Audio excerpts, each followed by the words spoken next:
પરિવહન સુવિધાઓનો સુવર્ણકાળ, કરોડોના ખર્ચે નવા એસટી ડેપો અને બસ સ્ટેશનની ભેટ. ગુજરાત રાજ્ય માર્ગ વાહન વ્યવહાર નિગમ દ્વારા ભરૂચ જિલ્લાના મુસાફરોની સુવિધામાં ભૂતપૂર્વ વધારો કરવાના હેતુથી અનેક મહત્વાકાંક્ષી પ્રકલ્પોનું આયોજન કરવામાં આવ્યું છે. રાજ્યકક્ષાના મંત્રી ઈશ્વરભાઈ પટેલે ભરૂચના ભોલાવ વિસ્તારમાં 14 કરોડ રૂપિયાના અંદાજિત ખર્ચે સાકાર થનાર નવનિર્મિત એસટી ડેપો, આધુનિક વર્કશોપ અને ટાયર પ્લાન્ટનું વિધિવત ખાતમુહૂર્ત કર્યું છે. આ સાથે જ આમોદ ખાતે મુસાફરોની સુવિધા માટે તૈયાર કરવામાં આવેલ નવનિર્મિત એસટી બસ સ્ટેશનનું પણ લોકાર્પણ કરવામાં આવ્યું છે. આ નવતર પ્રકલ્પના નિર્માણથી જિલ્લાના જાહેર પરિવહન માળખાને નવી ગતિ અને દિશા મળશે. ભોલાવ ખાતે તૈયાર થનાર અત્યાધુનિક વર્કશોપ અને ટાયર પ્લાન્ટને કારણે બસોના જાળવણી કાર્યમાં ઝડપ આવશે, જેની સીધી અસર બસોની કાર્યક્ષમતા અને મુસાફરોની સુરક્ષા પર પડશે.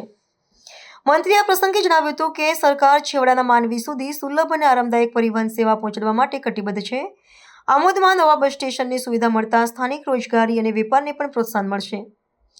ભરૂચ જિલ્લામાં પરિવહન ક્ષેત્રે થયેલું આંતરમાળખાકીય રોકાણ આગામી દાયકાઓની જરૂરિયાતોને ધ્યાનમાં રાખીને કરવામાં આવ્યું છે. આ નવી સુવિધાઓ કાર્ય થવાથી હજારો મુસાફરોનો સમય બચશે અને મુસાફરી વધુ સુખદ બનશે. આ વિકાસ કાર્યો અંતર્ગત પર્યાવરણની જાળવણી અને આધુનિક તકનીકોના ઉપયોગ પર પણ વિશેષ ભાર મૂકવામાં આવ્યો છે. સ્થાનિક રહીશોએ આ નવી સુવિધાઓને આવકારી છે, જે જિલ્લાના સર્વાંગી વિકાસમાં મહત્વનું યોગદાન આપશે.